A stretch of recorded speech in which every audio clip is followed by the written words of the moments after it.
Happy Saturday! This is part one of our at-home floral design tutorial. We're looking forward to sharing all the details around how you can build your own floral arrangement at home with just supplies that you have on hand and flowers from the grocery store. So with that, we're going to get started. I'm going to show you kind of the bare minimum supplies that you need to put a floral arrangement together, and then also some nice to haves if it happens to be something you have laying around, but not necessary. So the first thing, which is probably pretty obvious, is you're going to need some form of container to put your flower arrangement in. One of my favorite things to use is a more opaque container such as this, so that you're not really seeing any stems or mechanics, which can be a little more distracting from the design.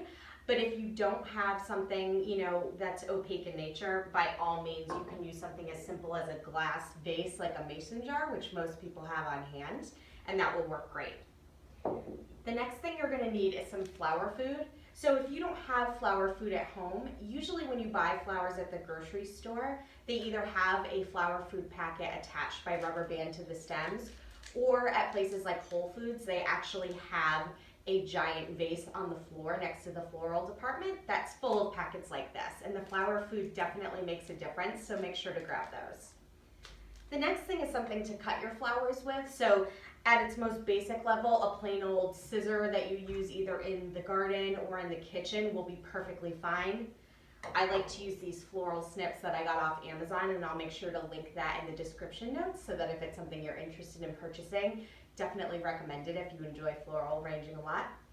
And those are really the bare minimum supplies that we'll need to go through this process. There's other nice to have items that I will also link in the description box and just sort of reference here, because I will show you in the videos how to use them if you happen to have these supplies on hand.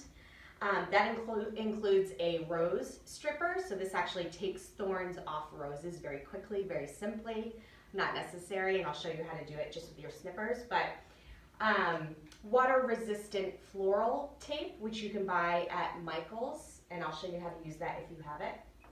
And then chicken wire, which might seem like kind of an unlikely thing to use in a floral arrangement, but if you happen to have chicken wire, you've used it for your garden, something in your yard, it's something that actually is a really helpful tool in floral arranging to provide structure. So I'll show you how to use that too.